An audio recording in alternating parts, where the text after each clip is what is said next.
I'm going to tell you like this. Errol Spence ain't no dummy.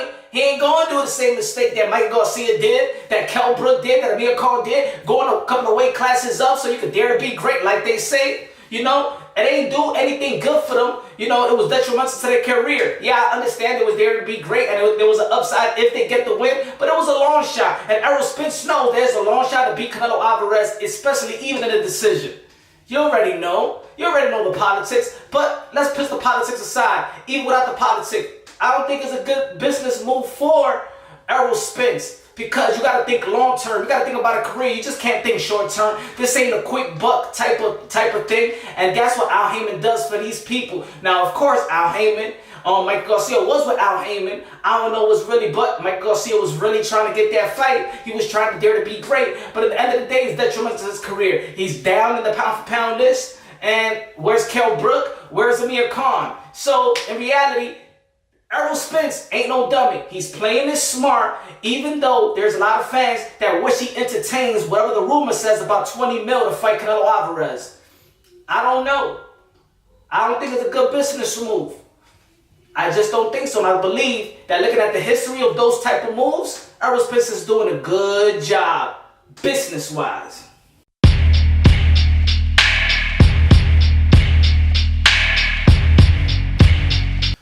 So, there are people that wish that Errol Spence actually entertained that deal. Because, of course, a lot of people, you know, they feel a certain way. You know, some people like Errol Spence and like the way he brings, or like what he brings to the table. And a lot of people just don't understand the hype around Errol Spence. You know, everybody knows that he's a potential great fighter. Everybody knows he has the potential to be a Hall of Famer. Everybody knows that he is probably in the pound for pound list. But the hype of being so high and saying that you're special without having the accomplishment, without having a resume to back that up, people are going to want to prove something. People are going to want him to prove that he's special. People are going to want to see him, you know, do the impossible. Because at the end of the day, like I said in my other video in boxing, that's how you get your judge due.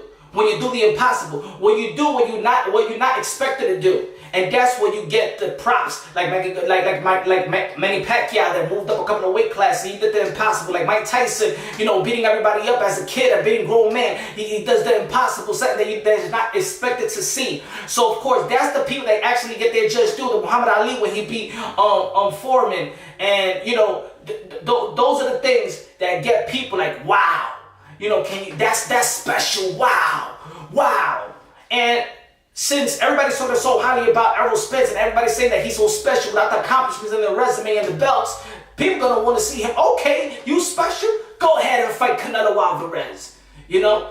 But business-wise, we all got to remember, we all got to humble ourselves and think about that this is a business for these people. These are the business for these fighters. They're risking their life and they got to think smart. They got to think business-wise. They got to think having a good and lucrative, safe career. Of course, this is a business that you can't be safe, you know. But these fighters nowadays are smart.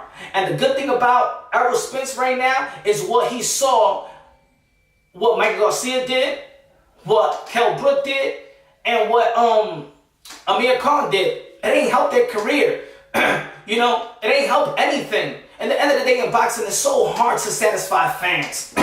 So, I think he's playing his cards right because all he's looking at right now is now he got all these opportunities. And that's the best thing when you're at the top of the game. You're looking at all these opportunities. When you go to the top of the game, now you can pick and choose. Now you can pick. You got all these things on the table. He could be like, oh, I can fight Canelo. Oh, I can move up and fight Jared Hurd. Oh, I could go Andrade. Andrade calling me out. Oh, I still got to fight with Sean Porter. Oh, Bud Crawford, the pound for pound, one of the pound for pound guys is calling me out. The top pound for pound guys is calling. It's calling me out. I'm not saying that Canelo was calling him out, but it's promoters saying, yo, I'm winning. You want the opportunity to get that the cash cow boxing? I got you. Oscar De La Hoya is a Hall of Famer, and he want to see greatness. He's done greatness himself. Hey, why not? He see greatness in Spence. He just want to see it come to fruition. Everybody want to see that. So of course now, but the thing is now they setting him up to fail. And And that's what in sports people love. They want to set you up for fail. They're not going to give you the just due because they just want to see you fail at the same time. See, I don't want to see nobody fail. But at the end of the day, it's a win and a lose game. Somebody got to win. Somebody got to lose. Who's going to lose and who's going to win? But at the end of the day, it's not how you win and how, it's not if you win, if you lose. It's how you win and how you lose.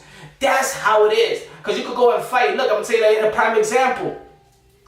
Sean Porter versus Keith Thurman. Did anybody stock win now? Well, Sean Porter lost the fight, but did he actually lose his stock? Did he go down? No. So it's actually how you lose and how you win.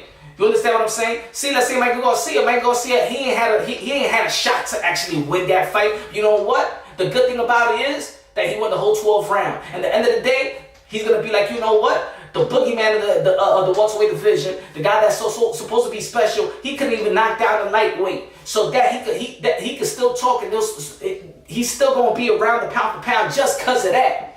So, but we don't want these guys to prove something to a bunch of people that really don't know nothing about no boxing, that just want to see failure.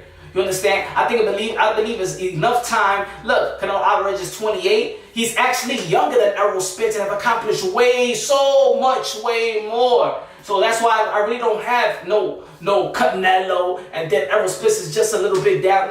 No. He's not even close. He haven't even done half, probably a quarter of what Canelo has done or has fought.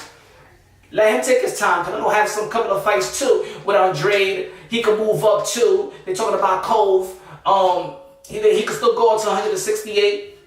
You know, there's a lot of options. When you're in the top, you got all the options in the world. That's what's so good to be in the top. I feel sorry for Brook Crawford because it's calling out these guys in the welterweight division. But I believe, like I said in my other video, he should have signed with PBC. But that's their business decision. That's you gotta take accountability of your own business decision. So if you're gonna be held out by PBC, that was on you. You should have known that all the fighters that you wanted to fight is on this platform, and you could have signed probably a little bit of a deal. I don't know the business deal, so we don't know. We don't know that these ain't basketball players like we know their contract is that nature. You know, it's a secret society when it comes to the business side and how much they making. So we really don't know. We assume, so we assess about what we assume. Now, I don't believe I think that's a detriment to Errol Spence's career if he want to go up to Canelo, because then if you go up there to Canelo and then try to come back down, it's not going to work. You saw what happened to Kell Brook versus Errol Spence. You know what happened to Roy Jones when he came back down. I'm going to say it like this. In boxing, you can't go 2 up weight classes and come back down and expect to succeed. It's not going to happen. You got to think about the nature of your body. You're actually going to go up and then come back down 2 weight classes when you're already walking around plus 180, maybe 190 to come back to 147 and build muscle to fight Canelo to come back down and fight probably Brook Crawford. It ain't going to happen. It's not a good decision. But Errol Spence, the good thing about Errol Spence, he got all these opportunities. He got the 2, 1, and another 2 pound for pound guys that he has a good opportunity in getting that fight. And he can't ask for it's great. He's in a great position. There's nobody that's actually have that type of position. Errol Spence could easily be like, you know what, I want to fight Canelo Alvarez next. So the good part is that Errol Spence has put himself in the perfect position. I don't believe that any other fighter has this type of opportunity. You got the opportunity to face Canelo Alvarez, Brook Crawford, Keith Thurman, maybe Errol Garcia. You could go to 154. Jerry Hurd. Andrade. Look at the cannibal fighter that he has the opportunity to fight, that actually is willing to fight him in an immediate way. That's the best position. That's why Errol Spence is probably in the best position of any other fighter right now, because people are willing to fight him, and there are promoters that are willing to put their fighter against him. Oscar De La Hoya is willing to put his cash cow versus Errol Spence, and Bob Arum is willing to put his cash cow versus Errol Spence. And the PBC banner, he got the money makers right there, the PBC banner too. So Errol Spence is in a great opportunity. Ain't nobody no more ducking you, dodging you, avoiding you. Now, it's up to Errol Spence who to pick. He might be the notorious cherry picker, or he might be the type of picker like Oscar De La Hoya was, that picked all the good fights. Every fighter that people wanted to see Oscar De La Hoya, he got in the ring with them. The Ike Corte, the Chavez, the Pernell Whitaker, the Mayorga, the Vargas, the Hopkins, the Floyd Mayweather, the Manny Pacquiao, the Shane Mosley. Even when he was in promoting, he wanted the best fights. I'm going to fight him. I'm going to fight the best. I'm going to fight the best. I'm going to fight the best. Whatever anybody want me to fight, I'm going to fight him. Now, Errol Spence, you got the opportunity. It's right there laying on your table. Who are you going to pick? But at the end of the day, remember, guys, whether you like it or not, it's a business. It's a business. So we got to give these guys a chance to actually accomplish the greatness that we want to see from them. But give them a chance. At the end of the day, Canelo Alvarez is actually just entering his prime at the age of 28. Errol Spence at the age of 29 is actually entering his prime as well and getting the fights that he deserved, that he's been climbing for a long time. But now he was just asking for a Keith Thurman, and he's getting all these great opportunities now. So he's in a good position. Let's see what they're going to do with that type of power. Let's